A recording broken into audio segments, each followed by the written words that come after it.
এই তো মহারাজের প্রিয় গোপালও চলে এসেছে। তাহলে এবার সভা শুরু করা যাক মহারাজ। সে আপনি যাই বলুন না কেন মন্ত্রী মশাই, আজ আমার আপনার সাথে ঝগড়া করার কোনো ইচ্ছেই নেই। কেন গোপাল, কি হয়েছে তোমার? কি আর বলি মহারাজ, কৃষ্ণনগরের ভবিষ্যৎ দেখে আমি তো ভাষাই হারিয়ে ফেলেছি। বলো কি, কৃষ্ণনগরের ভবিষ্যৎ? তা শুনি শুনি, খুব ভালো কিছু নিশ্চয়ই। এতে আর শোনার কি আছে মহারাজ, অবশ্যই ভালো হবে। সে কথা তো আমি একবারও বলিনি মন্ত্রী মশাই। আহা গোপাল, ভনিতা না করে বলি ফেলো না দেখি, কি এমন দেখেছো কৃষ্ণনগরের ভবিষ্যৎ? তাহলে শুনুন, কৃষ্ণনগরের ভবিষ্যৎ ঘোর অন্ধকারে, মোটেই ভালো নয়। হ্যাঁ, বলো কি? কৃষ্ণনগরের ভবিষ্যৎ বলতে আমি ছোট ছোট ছেলে মেয়েদের কথাই বলছি। ওরাই তো আমাদের কৃষ্ণনগরের ভবিষ্যৎ। ঠিক কথা, কিন্তু তার সাথে অন্ধকারের কি সম্পর্ক? সম্পর্ক আছে মহারাজ। আজ সকালে রাজসভায় আসার পথে দেখি পাঠশালায় বাচ্চাদের পড়াশোনা বাদে সবই হচ্ছে। তা এরকম চলতে থাকলে কি করে রাজ্যের ভালো হবে বলুন দেখি? না হওয়ারই বা কি আছে শুনি? পড়াশোনার সাথে রাজ্যের ভালো খারাপের কি আছে? সত্যি মন্ত্রী হয়েও যে আপনি এসব কথা বলেন, ভাবলেও অবাক লাগে। গোপাল, মুখ সামলে কথা বলো। আপনিও তাহলে আগে বুঝুন, তারপর কথা বলুন। উফ, আবার শুরু হয়ে গেলে তোমরা। ক্ষমা করবেন মহারাজ, কিন্তু আমি তো কিছু শুরু করিনি। মন্ত্রী মশাই তো না বুঝে কথা বলছেন। আপনি বলুন মহারাজ, বাচ্চারাই তো সমাজের ভবিষ্যৎ। হ্যাঁ, ওরা এখন যা শিখবে সেটাই তো পরে কাজে লাগাবে। ঠিক ঠিক, শিক্ষার গুরুত্ব অনেক, তাকে এত অবহেলা করলে তো চলবে না। সেটাই তো মহারাজ, একে তো সকলে পাঠশালায় আসে না, তার উপর যে কয়জন আসে তাদের মধ্যেও কেউ খেলে বেড়ায়, কেউ ঘুরে বেড়ায়, এসব হয়। বুঝলাম, কিন্তু রাজপণ্ডিত কিছু বলে না। কি করে বলবেন মহারাজ, উনি তো নিজেই ঘুমে ঢুলতে থাকেন। কি? আমি কালই রাজপণ্ডিতের সাথে এই ব্যাপারে কথা বলবো। কিন্তু শুধু রাজপণ্ডিতের সাথে কথা বললেই হবে না মহারাজ, তার সাথে এমন কিছু করতে হবে যাতে ছেলেপুলেরা রোজ পাঠশালায় খুশি মনে এসে পড়াশোনা করে। তার জন্য কি করা যায় বলো তো? আর তোমার কাছে কি কোনো উপায় আছে? থাকলে তো আগেই বলে দিত, এত সময় ধরে অভিযোগ করে যেত নাকি? আচ্ছা, আপনার কাছে কি কোনো উপায় আছে মন্ত্রী মশাই? মানে এখন নেই, ভাবতে হবে। তাহলে একটু চুপ করে থাকুন। ছাড়ো না গোপাল, তুমি বলো। আমি বলছিলাম, ওই বাচ্চাদের পাঠশালার প্রতি আগ্রহ আনার জন্য যদি একবেলা ভাত, ডাল, দুধ, ডিম ইত্যাদি খাওয়ানো যায়, তাহলে সেটা কার্যকর হবে বলে মনে হয়। অসম্ভব, রাজ্যের কত খরচ বেড়ে যাবে জানো? তুমি থামো তো মন্ত্রী, সব সময় খালি উল্টো কথা বলা। আমি একদম একমত গোপালের সাথে। কৃষ্ণনগরের উন্নতির জন্য আমি সব করতে রাজি।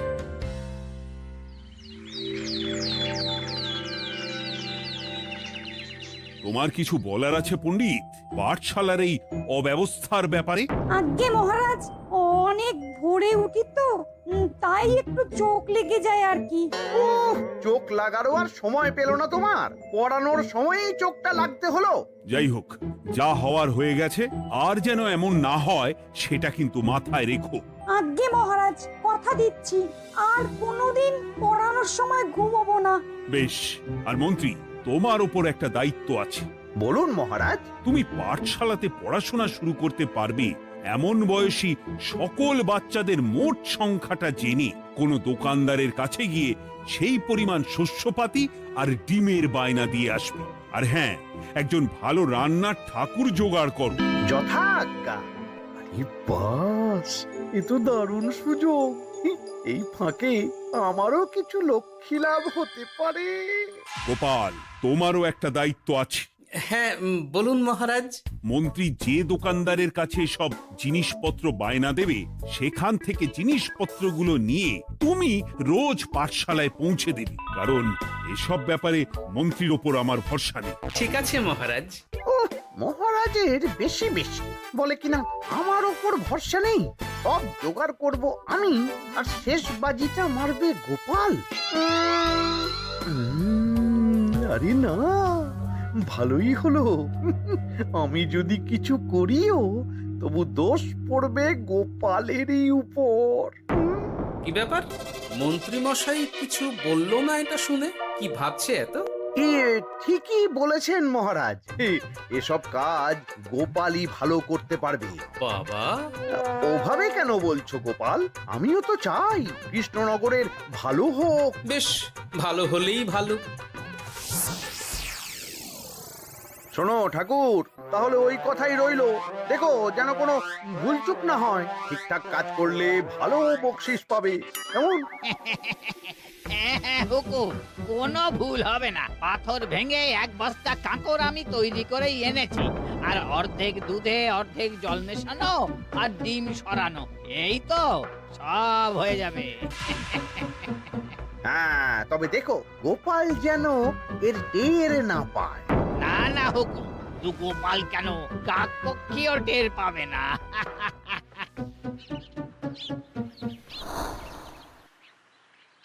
যাক বাবা, এবার শুধু জিনিসের দামটা মহারাজকে বাড়িয়ে বললেই কাজ হাসিল। এদিকে অতিরিক্ত মূল্যটাও আমার হবে, আর বাকি জিনিসগুলো বিক্রি করার পর সেই দামও আমারই হবে।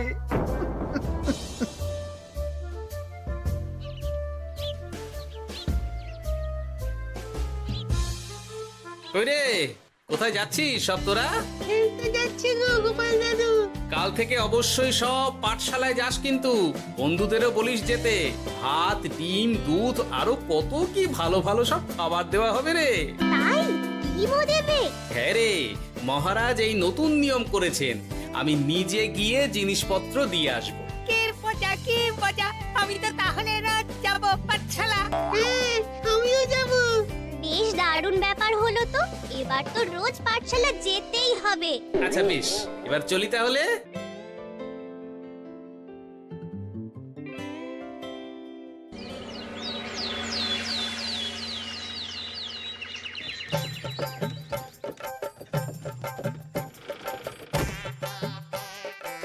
এই নাও গো ঠাকুর, সব জিনিস নিয়ে চলে এসেছি। একবার মিলিয়ে নাও দেখি। ঠিক আছে গোপাল দাদা, এখনই সব দেখে নিচ্ছি।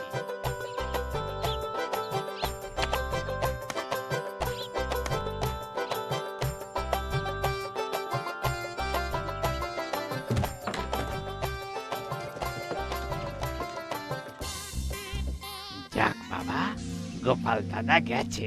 এবার মন্ত্রী মশাইয়ের কথা মতো সব করলেই কেল্লা ফতে।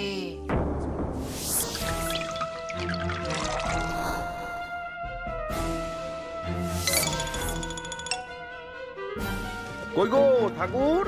এই তো হুকুম, আপনার কথা মতো সব কাজ হয়ে গেছে। ওই দেখুন, ওখানে জিনিসগুলো রাখা আছে, আপনি নিয়ে যেতে পারেন। বাবা বাবা, খুব ভালো, খুব ভালো।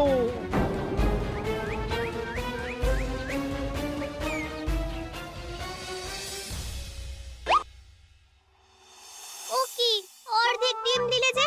বাকিটা কোথায়? কিসের বাকি? ডিমটা অমনি দেখতে। বললেই হলো।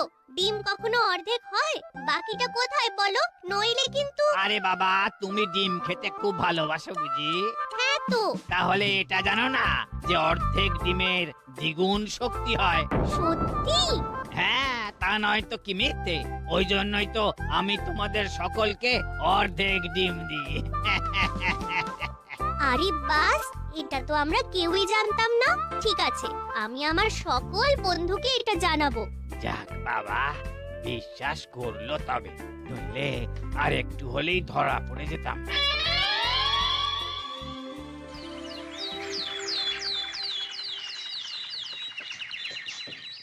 আরে, রান্নার ঠাকুর কারোর সাথে কথা বলছে মনে হচ্ছে। পেছন থেকে দেখে তো মন্ত্রী মশাই বলে মনে হচ্ছে। একটু কাছে গিয়ে দেখি তো কি ব্যাপার।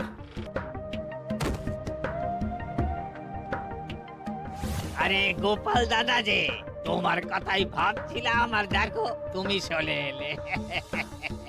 হুম, তুমি কি নিশ্চিত যে তুমি আমার কথাই ভাবছিলে? আমি তো তোমাকে কারোর একজনের সাথে কথা বলতে দেখলাম। আবার মন্ত্রী মশাইকে দেখে ফেলেনি তো? কথাটা বেফাঁস হয়ে যাওয়ার আগেই আমাকে কথা ঘোরাতে হবে। কি গো বলো, এত কি ভাবছো? না না, এতে ভাবার আর কি আছে? কেউ না, কেউ না কারোর সাথে কথা বলিনি। আমি তো একাই ছিলাম। তুমি বোধহয় ভুল দেখেছো। হ্যাঁ, ভুলই হবে। কি ব্যাপার, ঠাকুর এভাবে বলছে কেন? তাহলে কি সত্যি ভুল দেখলাম নাকি অন্য কোনো ব্যাপার আছে? না, পরে দেখতে হচ্ছে। ঠিক আছে, এই আমি যাই গো। হ্যাঁ, অনেক কাজ আছে। হুম, না না না, ঠাকুর যতই বলুক না কেন কেউ ছিল না সেখানে, তবু মনটা কেমন যেন খটকা লাগছে। যাই হোক, মনে হওয়া নিয়ে তো আর কিছু করা যাবে না। এখন যাই কাজে। তা মন্ত্রী, পাঠশালায় রোজ ভালো মানের আনাজপাতি যাচ্ছে তো? আগে হ্যাঁ মহারাজ, আমি তো ভালো মানেরই সব চাল ডালের বায়না দিয়েছি। কথা মতো তো সেগুলোই পাঠানোর কথা। তবে বাকিটা গোপাল জানে। মানে গোপাল জানে মানে ঠিক কি বলতে চাইছেন আপনি মন্ত্রী মশাই? না মানে জিনিসগুলো সব নিয়ে তো তুমিই যাও, তাই আর কি। সেটাও করতে হচ্ছে, কারণ মহারাজ আপনার উপর ভরসা করতে পারেন না। আহ গোপাল, ঠিক আছে, আমি বুঝতে পেরেছি। মন্ত্রী, সপ্তাহে সপ্তাহে জিনিসের দাম মিটিয়ে দিচ্ছ তো? হ্যাঁ হ্যাঁ, আগের সপ্তাহের দাম মিটিয়ে দিয়েছি, কিন্তু পরেরটা বাকি। আর মহারাজ বলছিলাম কি, পরের মাস থেকে জিনিসের দাম একটু বাড়তে পারে। কি হলো? মন্ত্রী মশাইয়ের এই ব্যাপারটা কেমন যেন লাগলো না, চোখে চোখে রাখতেই হবে।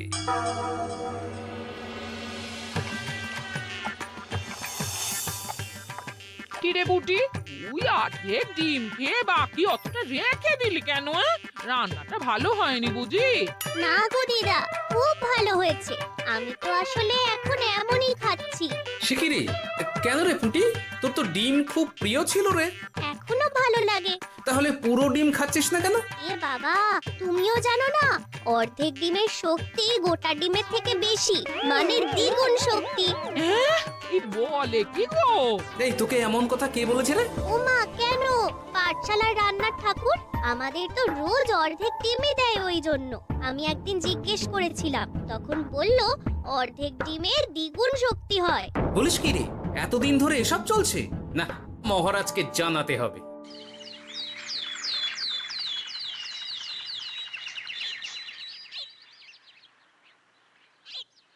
আরে গোপাল এত সকাল সকাল রাজবাড়ির দিকে যাচ্ছে কেন? গিয়ে আড়াল থেকে দেখি তো।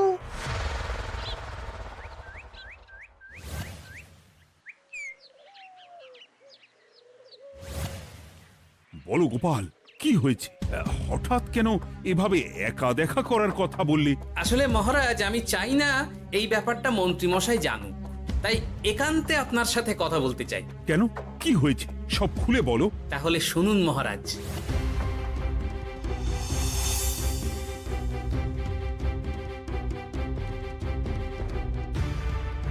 কি সাংঘাতিক ব্যাপার! আমি এখনই ওই রান্নার ঠাকুরকে কারাগারে বন্দি করার আদেশ দিচ্ছি। না মহারাজ, সেটা ভুলেও করতে যাবেন না।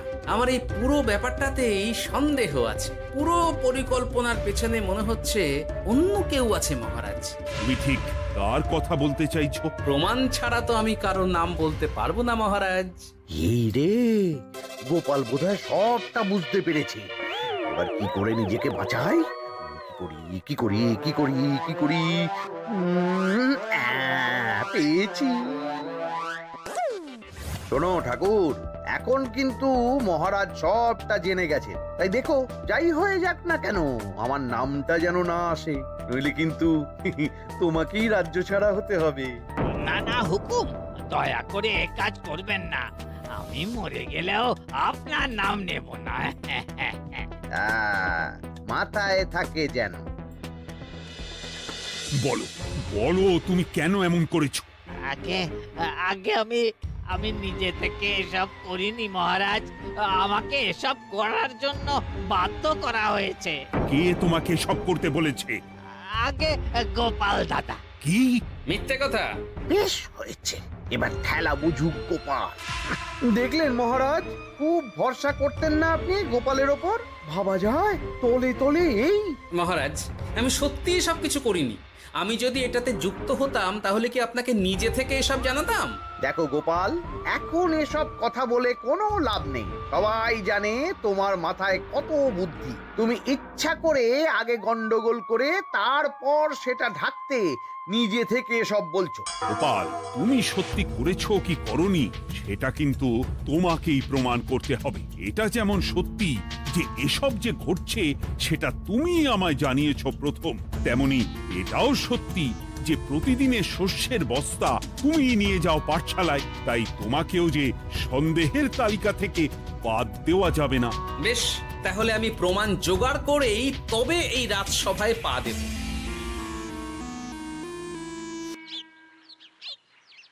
আজকের পরে আমি আরো নিশ্চিত যে এসবের পিছনে মন্ত্রীমশাই যুক্ত আছে। এবার শুধু ওনাকে হাতে নাতে ধরার ব্যবস্থা করতে হবে। ও কি দাদু, তুমি এই সময় বাড়ি ফিরছো? হ্যাঁ রে, তোর দাদুকে আর চোরের অপবাদ দিয়েছে, তাই প্রমাণ জোগাড় না করে আমি রাজসভায় যাব না। কি বললি? তোমাকে কে চোরের অপবাদ দিয়েছে? কে আবার? ওই মন্ত্রী। কিন্তু আমার সন্দেহ হচ্ছে যে আসল চোর ওই মন্ত্রী। বাস, তাহলে আর চিন্তা কি? আমরা আছি তো, মন্ত্রীর ওপর নজর রেখে তোমাকে সব খবর দিয়ে যাব। হ্যাঁ দাদু, আমারও অনেক রাগ হয়েছে। এতদিন মিথ্যে বলে আমাদের অর্ধেক ডিম খাইয়েছে। আমি এটা কিছুতেই মানতে পারছি না। এবার সত্যিটা সবার সামনে আসবেই।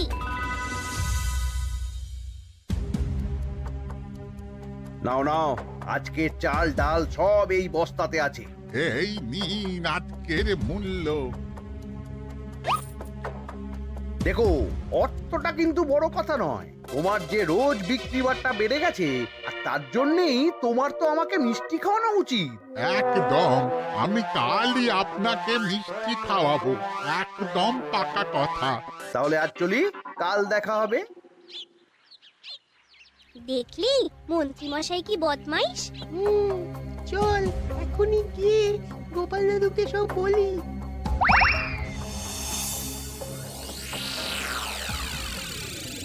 তাহলে এটাই হলো আসল ব্যাপার। খাওয়াচ্ছি ওকে মিষ্টি। হ্যাঁ গোপাল দাদু, একেবারে আচ্ছা করে দাওয়াই দিও। আচ্ছা শোন, আমার মাথায় একটা বুদ্ধি এসেছে বুঝলি।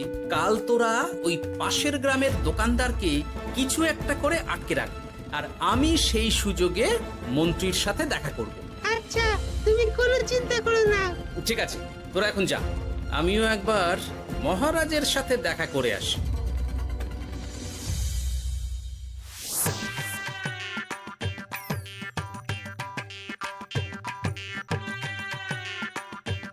আসতে পারি মহারাজ?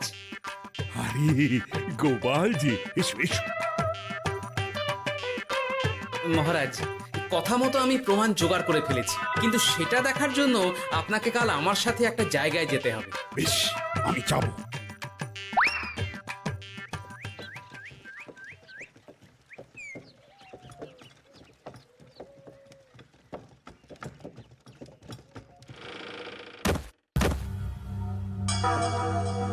এই কি, তুমি কে?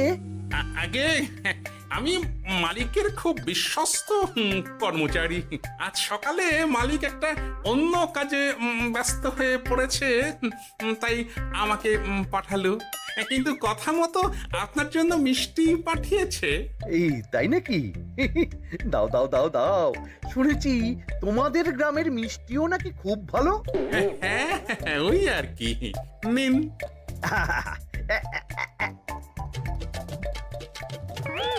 এই, ওরে বাবারে, ওরে বাবারে, মরে গেলাম রে, বাঁচাও। কেমন চলে গেল, লাগছে চলে গেল। মন্ত্রী মশাই? গোপাল, তুমি? তোমায় আমি ছাড়বো না। এই যে গোপাল দাদু, আসল দোকানদার। এই, আসল দোকানদার? এই রে, এবার কি হবে? এই, তোমার কি আর কিছু বলার আছে মন্ত্রী? তোমার সব কর্মকাণ্ড আমাদের কাছে ফাঁস হয়ে গেছে। তোমার সাহস কি করে হয় কৃষ্ণনগরের ভবিষ্যতের সাথে এমন করার? ক্ষমা করে দিন মহারাজ, আর হবে না, ক্ষমা করে দিন। না না না না, শাস্তি তো তোমাকে পেতেই হবে। সেপাই, আজ থেকে মন্ত্রীকে রোজ সকালে 100 বার বেতের বাড়ি ও অর্ধেক খাবার দেওয়া হবে। অর্ধেক খাবার? কেন জানেন না? অর্ধেক খেলে দ্বিগুণ শক্তি বাড়ে। ওরে বাবা গো, আমার আমার আমার মাথা ঘুরছে।